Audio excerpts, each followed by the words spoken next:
श्री महाभारत खिल्ल भागे।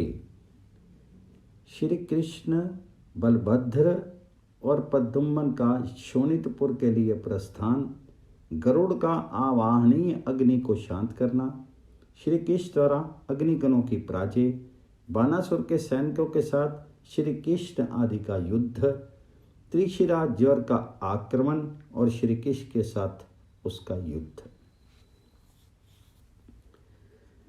वैशंपायन जी कहते हैं, जन्मेजय तदंतर नाना प्रकार के वाद्यों की ध्वनियों तथा शंखों की गंभीर घोषों के साथ सूत, मागध, बंदीजन उत्तम स्तोत्रों द्वारा भगवान जी की स्तुति करने लगे। ऊपर को मुख किए खड़े हुए मनुष्य उन्हें विजय सूचक आशीर्वाद देने लगे। उस समय भगवान ने सोम, सूर्य और शुक्र के समान तेजस्वी रूप धारण कर लिया था। राजन, तुम्हारा भला हो। आकाश में उड़ते हुए विनीता नंदन गरुड़ का रूप भगवान श्री हरि के तेज से व्याप्त होकर के अधिक शोभा पाने लगा। तदंतर कमल नयन श्री कृष्ण 8 भुजाएं धारण करके बानासुर का विनाश चाहते हुए पर्वत के समान विशाल काय होकर के अधिक शोभा पाने लगे। खड्ग, चक्कर, गदा और बाण, ये 4 आयुध उनके दाहिने पार्श्व में खड़े थे। ढाल, धनुष, वज्र और शंख ये वाम पार्श्व में स्थित थे। उस समय शांकर धनुआ भगवान श्री कृष्ण ने अपने शस्त्रों सिर बना लिए और संकर्षण शस्त्रों शीर धारण करने लगे। श्वेत आयुध से युक्त अजय वीर बलराम शिखर युक्त कैलाश के समान शोभा पाते थे। एक गरुड़ के द्वारा यात्रा करते समय उदय काल के चंद्रमा की भांति प्रकाशित हो रहे थे। संग्राम में पराक्रम करने को उद्यत महाबाहु प्रद्युम्न के शीर में महात्मा सनत कुमार का स्वरूप प्रकट हो गया।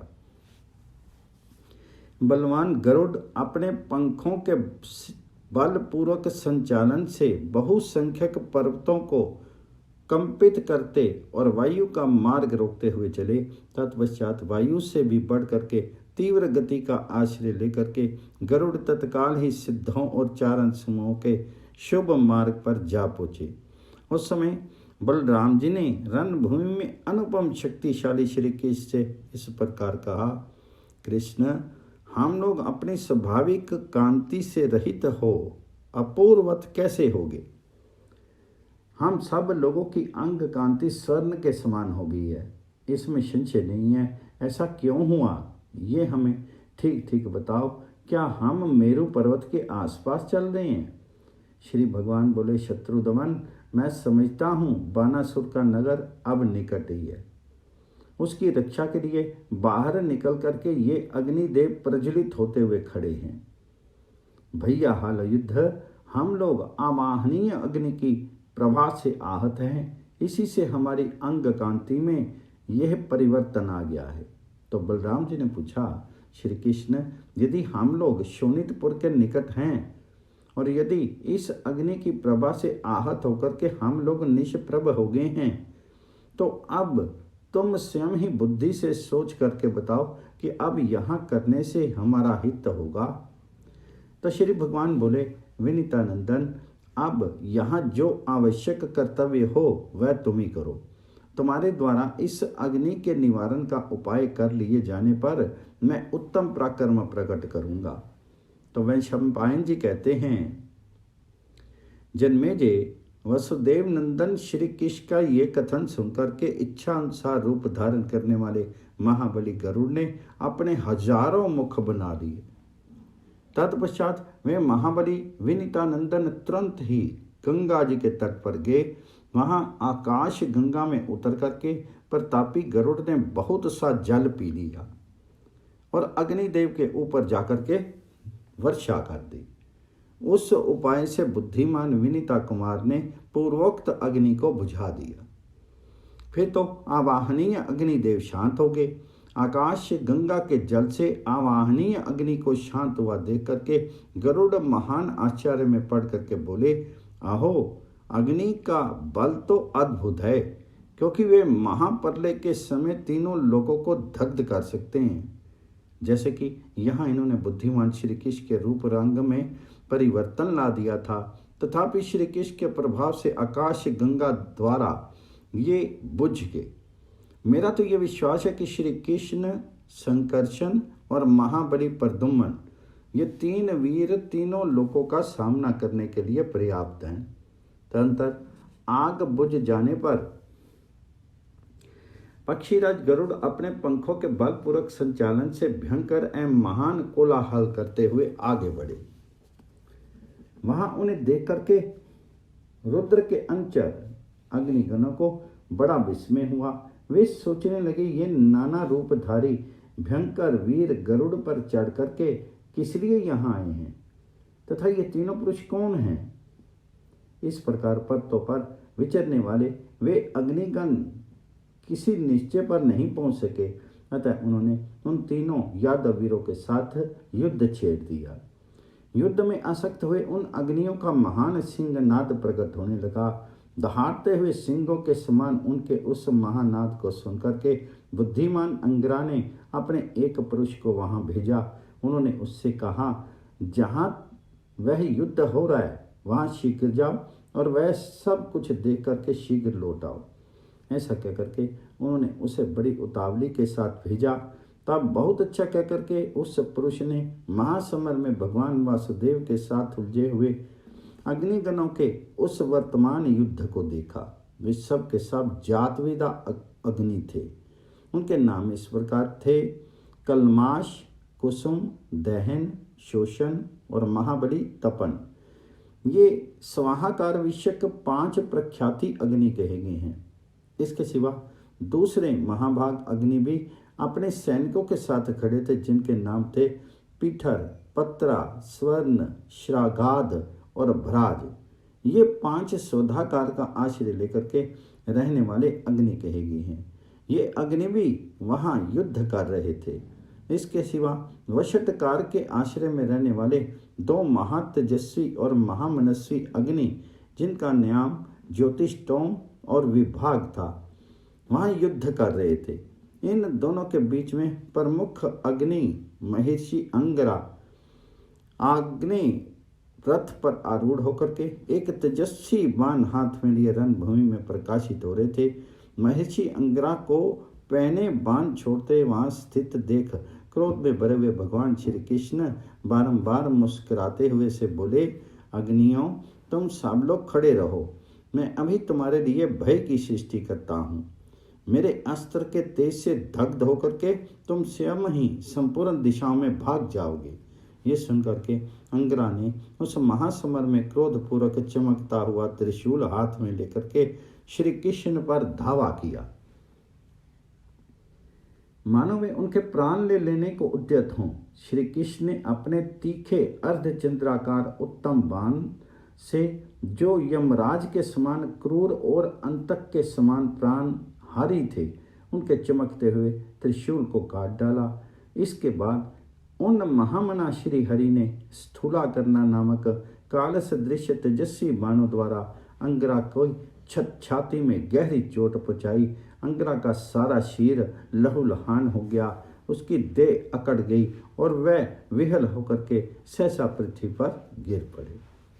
तत्पश्चात शेष सब अग्नि, जो ब्रह्मा जी के 4 पुत्र हैं, उस समय उन्हें शीघ्र ही बानासुर के नगर के निकट उठा ले गए। तत्पश्चात श्री कृष्ण जहाँ बानासुर का नगर निकट था वहां गए। बानासुर को दूर से ही देख करके नारद जी ने कहा, माँ बाहो श्री कृष्ण, देखिए यही शोणतपुर है। यहाँ माँ तेजस्वी रुद्र ने देवी रुद्राणी के साथ निवास किया है। बानासुर की रक्षा तथा उनके क्षेम के लिए कार्तिकेय भी यहाँ सदा निवास करते हैं। नारद जी की ये बात सुनकर के श्री कृष्ण हंसते हुए बोले, महामुने, आप यहाँ मेरी बात सुनिए और क्षण भर उस पर विचार कीजिए। यदि बानासुर की रक्षा के लिए भगवान रुद्र उतर आएंगे तो हम लोग भी अपनी शक्ति के अनुसार उनके साथ युद्ध अवश्य करेंगे।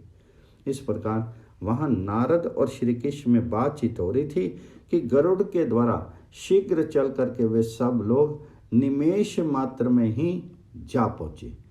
तब कमल नयन श्री कृष्ण ने शंख को अपने मुंह से लगा करके बजाया उस समय ऐसा जान पड़ता था मानो कोई मेघ वायु के वेग से प्रेरित होकर के चंद्रमा को उगल रहा हो। इस प्रकार उस शंख को बुझा करके असुरों के मन में भय उत्पन्न करके पराक्रमी श्री कृष्ण ने अद्भुत कर्म करने वाले बानासुर के पुर में प्रवेश किया।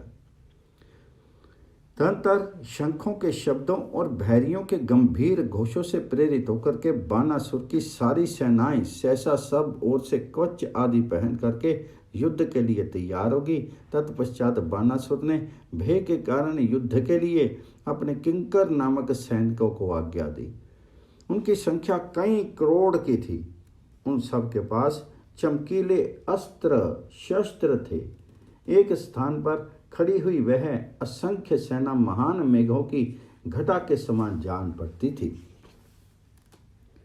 उनकी कांति नीली अंजन राशि के समान दिखाई देती थी। वह अपरमेय और अक्षय थी। उस सेना में जो दैत्य दानव और राक्षस थे, उन सब के हाथों में चमकीले अस्त्र शस्त्र शोभा पा रहे थे। भगवान शिव के प्रमुख गणों में जो मुख्य मुख्य वीर थे, वे भी वहां आकर के अविनाशी भगवान कृष्ण के साथ युद्ध करने लगे। चमकीले अस्त्र शस्त्र धारण करने के कारण जो लपटों से युक्त अग्नियों के समान प्रतीत होते थे, वे भयंकर यक्ष राक्षस और किन्नर सब ओर से आकर के युद्ध स्थल में श्री कृष्ण, बलभद्र, प्रद्युम्न और गरुड़, इन चारों का रक्त पीने की चेष्टा करने लगे। शत्रुओं की सेना का नाश करने वाले महाबली बलभद्र बानासुर की उस सेना को निकट पाकर के श्री कृष्ण से इस प्रकार बोले, कृष्ण कृष्ण महाबाहो, इनके लिए महान भय उपस्थित करो। बुद्धिमान बलभद्र के द्वारा इस प्रकार प्रेरित होकर के अस्त्रविताओं में श्रेष्ठ पुरुषोत्तम श्री कृष्ण ने उन शत्रुओं के वध के लिए आग्नेय अस्त्र हाथ में ले लिया। उस समय वे यम और अंतक के समान भयंकर जान पड़ते थे। अपने अस्त्र के तेज से उस मांस भक्षी असुरों को नष्ट करके श्री कृष्ण बड़ी उतावली के साथ उस स्थान पर गए जहां वह शत्रु सेना दिखाई दे रही थी। शूल, पट्टी से शक्ति, दृष्टि, पिनाक और परिघ आदि आयुधों से युक्त वह सेना, जिसमें प्रमथ गणों की अधिकता थी, भूतल पर खड़ी थी। पर्वत और मेघों के समान दिखाई देने वाले नाना रूपधारी भयानक वाहनों पर आरूढ़ होकर वे समस्त योद्धा वहां संगबद्ध होकर खड़े थे। सुदृढ़ धनुष धारण करने वाले बहुसंख्यक सैनिकों से, जो वायु द्वारा उड़ाए गए छिन्न भिन्न बादलों तथा बिखेरे हुए पर्तों के समान दूर तक फैले हुए थे, उस स्थान की बड़ी शोभा हो रही थी। वे असंख्य एवं अगाध सेना सब ओर से मूसल, खड्ग, शूल, गदा और परिघ आदि के द्वारा शोभित हो रही थी। तब शंकरचंद ने भगवान मधुसूदन से कहा, कृष्ण कृष्ण महाबाहो पुरुषोत्तम, ये जो सेना दिखाई देती है रणभूमि में, इसके सैनिकों के साथ मैं युद्ध करना चाहता हूँ। तो श्री कृष्ण बोले, मेरे मन में भी ऐसा ही विचार उत्पन्न हुआ है। ऐसा कहकर के वे पुनः उनसे बोले, भैया रणभूमि में इन श्रेष्ठ योद्धाओं के साथ मैं युद्ध करना चाहता हूँ। पूर्व अभिमुख होकर के युद्ध करते समय मेरे आगे आगे तो गरुड़ रहें, बाईं ओर प्रद्युम्न हो और दाहिनी ओर आप रहें। इस घोर महायुद्ध में हमें एक दूसरे की रक्षा करनी चाहिए। वैशंपायन जी कहते हैं, जन्मेजय, परस्पर ऐसी बातचीत करके पक्षी प्रवर गरुड़ पर चढ़े हुए वे तीनों वीर युद्ध करने लगे। पर्वत के शिखरों की भांति भयंकर गदा, मूसल और हल से युद्ध करते हुए रोहिणी कुमार बलभद्र का रूप उस समय वैसे ही भयंकर हो उठा जैसा कि प्रलय काल में संपूर्ण भूतों को दग्ध कर देने की इच्छा वाले काल का रूप होता है। युद्ध मार्गों के विशेषज्ञ अत्यंत बलशाली बलराम रणभूमि में सब और विचरने लगे। वे हल के अग्रभाग से शत्रुओं को खींचकर उन्हें मूसल से मार गिराते थे। पुरुष सिंह महाबली प्रद्युम्न ने बाणों का जाल सा बिछा करके वहां जूझते हुए दानवों को सब ओर से ढक दिया। चिकनी अंजन राशि के समान कांतिमान जनार्दन अपने हाथों में शंख, चक्र और गदा लिए हुए थे। वे बारंबार शंख बजा करके युद्ध करने लगे। बुद्धिमान विनीतानंदन गरुड़ ने बहुत से दानवों को पंजों और चोंच के अग्रभाग से विदीर्ण करके तथा कितनों को पंखों के प्रहार से हताहत करके यमलोक पहुंचा दिया। उन चारों के द्वारा मारी जाती हुई भयानक पराक्रम वाली दैत्य सेना के पांव उखड़ गए। वह युद्ध स्थल में बाणों की वर्षा से शत विशत हो गई थी। जब इस प्रकार सारी सेनाएं भागने लगी तब उनकी रक्षा करने के लिए त्रिशिरा नामक ज्वर सामने आया। उसके 3 पैर, 3 सिर, 6 बाहें और 9 आंखें थी। भाषा में उसका आयुध था। वह काल, अंतक और यम के समान भयंकर दिखाई देता था। वह जब सिंहनाद करता तब गरजते हुए हजारों मेघों के समान प्रतीत होता था। उसकी आवाज वज्र की घड़घड़ाहट के समान जान पड़ती थी। वह बारंबार लंबी सांस खींचता और जंभाइयां लेता था। उसका शीर निद्रा से अत्यंत आकुल प्रतीत होता था। वह बारंबार घूमता और अपने दोनों नेत्रों से युक्त मुख को व्यथा से व्याकुल बना लेता था। उसके रोंगटे खड़े हो रहे थे। नेत्र आदि इंद्रियां गली जा रही थी। वह भग्न चित्त हत उत्साह सा होकर के सांस लेता था। उसने क्रोध में भर करके हलदर से ये आक्षेप युक्त बात कही, तुम क्यों इस प्रकार बल से उन्मत्त हो रहे हो? क्या उस युद्ध स्थल में तुम मुझे नहीं देखते हो? खड़े रहो, खड़े रहो। आज इस युद्ध के बहाने पर तुम मेरे हाथ से जीवित नहीं छूट सकोगे। ऐसा कहकर के जोर जोर से हंसते हुए त्रिशिरा ने हल नामक आयुध धारण करने वाले बलराम जी पर आक्रमण किया। मैं प्रलय अग्नि के समान अपने भयानक मुक्कों से भय उत्पन्न कर रहा था। रोहिणी कुमार बलभद्र वहां संग्राम में शस्त्रों पैंतरे बदलते हुए शीघ्रतापूर्वक विचर रहे थे, अतः कहीं उनका ठहरना उसे नहीं दिखाई दिया। तब उस अप्रतिम बलशाली ज्वर ने बड़ी फुर्ती से उनके ऊपर भस्म फेंका, जो उनके पर्वताकार शीर में छाती पर जाकर के गिरा। वह भस्म उनकी छाती से मेरू पर्वत के शिखर पर आ गिरा। वहां गिरते ही वह प्रज्वलित हो उठा और उसने उस पर्वत शिखर को विदीर्ण कर डाला। जो भस्म उसके वक्ष स्थल पर शेष रह गया, उतने ही से श्री कृष्ण के बड़े भैया जलने लगे। वे बारंबार सांस और जंभाई लेने लगे। उनका शीर निद्रा से अत्यंत अभिभूत हो गया। वे बारंबार नेत्रों से व्याकुलता प्रकट करने और चक्कर काटने लगे। उनके शीर में रोमांच छवाया। उनके नेत्र और इंद्रियां गलने लगी। वे विक्षिप्त चित्त से होकर के लंबी सांस खींचने लगे। उस समय हलधर ने हाथ उत्साह एवं अचेत होकर के श्री कृष्ण से कहा, कृष्ण कृष्ण महाबाहो, मैं जल रहा हूँ, मेरा भय दूर करो। तात, मेरे शीर में सब ओर से जलन हो रही है, मुझे किस तरह शांति प्राप्त हो? अमित तेजस्वी बलदेव ने जब ऐसी बात कही तब प्रहार करने वालों में श्रेष्ठ श्री कृष्ण ने उनसे हंस करके कहा, भैया डरो मत। ऐसा कहकर श्री कृष्ण ने बड़े स्नेह के साथ हलदर की हृदय से लगाया। फिर तो वे तत्काल ही उस दाह से मुक्त हो गए। बलराम जी को वहां ज्वर जनित दाह से मुक्त करके अत्यंत कुपित हुए वसुदेव नंदन मधुसूदन ने उस समय उस ज्वर से कहा, श्री भगवान बोले, ज्वर आओ आओ युद्ध करो। तुम्हारी जो शक्ति है और तुम में जो पुरुषार्थ है वे सब हम इस महासमर में दिखाओ हमें। उनके ऐसा कहने पर उस महाबली ज्वर ने अपनी दोनों दाहिनी भुजाओं से उनके ऊपर वह महान भस्म फेंका जिसके भीतर ज्वाला छिपी हुई थी। उस भस्म से 2 घड़ी के लिए प्रहार करने वालों में श्रेष्ठ भगवान श्री कृष्ण का सारा शीर जल उठा, परंतु फिर वह आग अपने आप बुझ गई। तब उस त्रिशिरा ने अपनी 3 सर्पाकार भुजाओं से श्री कृष्ण के कंठ में प्रहार किया और एक मुक्के से उनकी छाती पर चोट की। फिर श्री कृष्ण भी उस ज्वर को पीटने लगे। उस महायुद्ध में ज्वर और महातेजस्वी श्री कृष्ण दोनों पुरुष सिंहों में भयंकर मुष्टि का प्रहार होने लगा। उसका शब्द पर्वतों पर गिरती हुई बिजलियों की गड़गड़ाहट के समान प्रतीत होता था। श्री कृष्ण और ज्वर दोनों में भुजाओं के आघात से अत्यंत भयंकर युद्ध हो रहा था। ऐसे नहीं, ऐसे प्रहार करना चाहिए, ये शब्द वहाँ खड़े जोर जोर से सुनाई देता था। इस प्रकार उन दोनों महात्माओं में 2 घड़ी तक परस्पर युद्ध चलता रहा। तदंतर मानव शरीर धारण करके प्रकट हुए जगदीश्वर श्री हरि ने उस महासमर में सोने के विचित्र आभूषण से भूषित उस आकाशचारी ज्वर को अपनी दोनों भुजाओं से धर दबाया। उस समय ऐसा जान पड़ता था कि वे जगदीश्वर सारे संसार का संहार कर डालेंगे।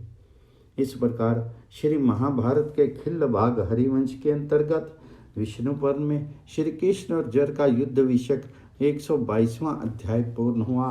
123वें अध्याय में श्री कृष्ण से पराजित हुए ज्वर का उनकी शरण में जाना, उनसे वर पाना और उनकी आज्ञा शिरोधार्य करके रणभूमि से हट जाना। वैशंपायन जी कहते हैं, जन्मेजय, उस ज्वर को मरा हुआ जान करके शत्रुसूदन श्री कृष्ण ने अपनी बलिष्ठ भुजाओं से उठा करके उसे पृथ्वी पर फेंक दिया। श्री कृष्ण की भुजाओं से छूटते ही वह उनके शरीर के भीतर घुस गया। मैं अमित तेजस्वी श्री कृष्ण के श्री विग्रह को छोड़कर नहीं जा सका। उस अप्रतिम बलशाली ज्वर से आविष्ट होकर के श्री कृष्ण बारंबार लड़खड़ाते हुए से पृथ्वी पर बैठ गए और जोर जोर से लौटने लगे। वे बारंबार जम्भाई लेते, लंबी सांस खींचते और उछलते कूदते थे। उनके संपूर्ण अंगों में रोमांच हो आया और वह निद्रा से अभिभूत होने लगे। तदंतर किसी तरह स्थिरता धारण करके शत्रु नगरी पर विजय पाने वाले महायोगी श्री कृष्ण बारंबार जम्भाई लेते हुए विकार को प्राप्त होने लगे। अपने आप को ज्वर से आक्रांत हुआ जान करके पुरुषोत्तम श्री हरि ने दूसरे ज्वर की सृष्टि की, जो पूर्व ज्वर का विनाश करने वाला था। तेजस्वी श्री कृष्ण ने जिस भयानक पराक्रमी ज्वर की सृष्टि की थी, मैं घोर वैष्णव ज्वर अत्यंत उग्र तथा समस्त प्राणियों के लिए भयंकर था। श्री कृष्ण द्वारा रचे गए उस ज्वर ने पूर्वोक्त त्रिशिरा ज्वर को बलपूर्वक पकड़ करके बड़े हर्ष के साथ उसे श्री कृष्ण को समर्पित कर दिया। तब श्री हरि ने पुनः उस ज्वर को पकड़ लिया। तब अत्यंत क्रोध में भरे हुए महाबली पराक्रमी भगवान वासुदेव ने अपने ज्वर के द्वारा ही त्रिशिरा ज्वर को अपने शीर से निकलवा दिया। तत्पश्चात वे उसे पृथ्वी पर घुमा करके उसके 100 टुकड़े कर देने को उद्यत हो गए। तब वहां उस ज्वर ने ये पुकार कि प्रभु आप मेरी रक्षा करें। अमित तेजस्वी श्री कृष्ण के द्वारा उस ज्वर के घुमाए जाते समय आकाश से शरीर रहित वाणी ने इस प्रकार कहा, कृष्ण कृष्ण महाबाहो, यदुकुल का आनंद बढ़ाने वाले निष्पाप श्री कृष्ण, आप इस ज्वर का वध मत कीजिए, ये आपके द्वारा रक्षणीय है। आकाशवाणी के ऐसा कहने पर भूत भविष्य और वर्तमान जगत के परम गुरु साक्षात श्री हरि ने उसे छोड़ दिया। उनके हाथ से इस प्रकार मुक्त होकर के वह ज्वर श्री कृष्ण के दोनों चरणों में मस्तक रख करके उन्हीं की शरण में गया और उन भगवान ऋषिकेश से इस प्रकार बोला, गोविंद यदुनंदन, मेरा निवेदन सुनिए। देव महाबाहो, मेरा जो मनोरथ है उसे पूर्ण कीजिए। तात देवेश्वर, संसार में मैं एक ज्वर हूँ, अब मेरे सिवा दूसरा कोई ज्वर ना हो। आपकी कृपा से मैं इस वर को मांगता हूँ। तो श्री भगवान जी ने कहा, ज्वर तुम्हारा भला हो, तुम जैसा चाहते हो ऐसा ही हो। मेरे लिए सभी वरार्थियों को वर देना उचित है। तुम तो वरार्थी होकर के मेरी शरण में आए हो, अतः तुम विशेष कृपा के पात्र हो।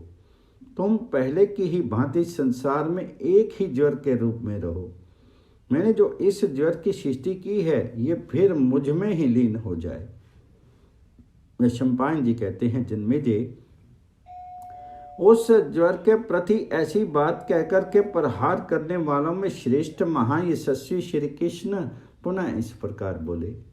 वसुदेव ने कहा, ज्वर, मेरा संदेश सुनो, जिसके अनुसार तुम चराचर जगत में सभी जाति के प्राणियों के भीतर बेग खटके विचरण करोगे। यदि तुम मेरा प्रिय करना चाहते हो तो अपने आप को 3 भागों में विभक्त करके एक भाग से चौपायों का आश्रय लो, द्वितीय भाग से वृक्ष, पर्वत आदि स्थावर वस्तुओं का सेवन करो, तथा तुम्हारा जो तीसरा भाग है वे मनुष्यों में रहने योग्य होगा। ज्वर, इस प्रकार तुम अपने स्वरूप को 3 भागों में बांट करके उपयुक्त स्थानों में रहो, तथा तुम्हारे तीसरे भाग का जो 1/4 अंश है वे पक्षियों में अटल भाव से स्थित होगा। ये तीसरी श्रेणी का जो ज्वर है वह 1 दिन का अंतर दे करके आने पर एकांतर या अंतरिया कहलाएगा, 2 दिन का अंतर देने पर तीजरा और 3 दिन का अंतर देकर आने पर वही चातुर्थिक चौथिया ज्वर कहलाएगा। इन भेद उपभेदों के साथ अपने रूप का विभाजन करके तुम मनुष्यों में निवास करो, साथ ही जो शेष जातियां हैं उनमें भी तुम वास करो, कि इस तरह वे मुझसे सुनो। वृक्षों में तुम कोट रूप से निवास करो, उसके सिवा वहां तुम संकोच पत्रक और पांडु पत्रक नाम से विख्यात होगे। वृक्षों के जो पत्ते सिकुड़ने लगते हैं वह उनमें संकोच पत्रक नामक ज्वर है, और जो उनके पत्ते पीले पड़ने लगते हैं वे उनमें पांडु पत्रक नामक ज्वर है। तथा वृक्षों के फलों में आतुर्य नाम से तुम्हारी ख्याति होगी। फलों के एक देश में जाली पड़ जाने से जो वे फल सिकुड़ने या सूखने लगते हैं, ये उनमें आतुर्य नामक ज्वर का लक्षण है। जलों में नीलिका को ज्वर समझना चाहिए। मोरों के सिर पर जो शिखा फूट निकलती है उसी के रूप में उसके भीतर तुम्हारा वास होगा। तुम कमलनी आदि पर हिम अर्थात पाला, पृथ्वी में ऊपर तथा पर्तों पर गेरू होकर के मेरी कृपा से वहां निवास करोगे। गौओं में अपसमारक, कंपन और खोरक, खुर रोग होकर के रहोगे। इस प्रकार तुम पृथ्वी पर बहुत से रूपों में प्रकट होगे। तुम अपने दृष्टिपात और स्पर्श से भी प्राणियों का वध कर डालोगे। देवता और मनुष्यों के सिवा दूसरा कोई तुम्हारा वेग नहीं सह सकेगा। विषमपान जी कहते हैं, जन्मेजय, श्री कृष्ण की यह बात सुनकर के ज्वर का मन प्रसन्न हो गया। उसने हाथ जोड़ करके प्रणाम करके कुछ बात कही। जर बोला, पुरुष प्रवर माधव, आपने सभी जाति के प्राणियों पर मेरी प्रभुता स्थापित करके मुझे धन्य कर दिया। महाबाहु गोविंद, अब मैं पुनः आपकी आज्ञा का पालन करना चाहता हूँ, अतः आज्ञा दीजिए, मैं आपकी क्या सेवा करूं? देव, असुर कुल नाशक और त्रिपुर संहारक भगवान हार ने मेरी सृष्टि की है। आज युद्ध के बहाने पर आपने मुझे पराजित कर दिया, अतः आप मेरे प्रभु हैं और मैं आपका किंकर हूँ। चक्रधारी श्री कृष्ण, आपने जो मेरा प्रिय किया इससे मैं धन्य हो गया, आपके अनुग्रह का पात्र बन गया। अब आज्ञा दीजिए, मैं आपका कौन सा प्रिय कार्य संपन्न करूं? वैशंपायन जी कहते हैं, राजन, ज्वर का ये वचन सुनकर के वसुदेव नंदन श्री कृष्ण ने कहा, ज्वर, मैं क्या चाहता हूँ ये सुनो। मैं निश्चित रूप से तुमसे जो कुछ कहता हूँ उस पर ध्यान दो। श्री भगवान बोले, ज्वर, इस महासमर में केवल बाहुबल ही हमारा तुम्हारा अस्त्र रहा है। जो मुझे प्रणाम करके एक चित्त होकर के हम दोनों के इस पराक्रम का पाठ करे, वह मनुष्य अवश्य ज्वर रहित हो जाए। जिसके 3 पैर हैं, बसम ही आयुध है, 3 सिर हैं और 9 नेत्र हैं, वह समस्त रोगों का अधिपति ज्वर प्रसन्न होकर के मुझे सुख प्रदान करे। जगत के आदि और अंत जिनके हाथों में हैं, जो ज्ञानी पुराण पुरुष, सूक्ष्म स्वरूप, परम महान और सबके अनुशासक हैं, वे अनिरुद्ध, प्रद्युम्न, संकर्षण और भगवान वासुदेव संपूर्ण ज्वरों का नाश करें। इस प्रकार प्रार्थना करने वालों का ज्वर दूर हो जाए। वैशंपायन जी कहते हैं, राजन, साक्षात महात्मा श्री कृष्ण के ऐसा कहने पर ज्वर ने उस यदुश्रेष्ठ से कहा, ये ऐसा ही होगा। श्री कृष्ण से वर पाकर के और उनकी शर्त को स्वीकार करके ज्वर को बड़ा हर्ष हुआ।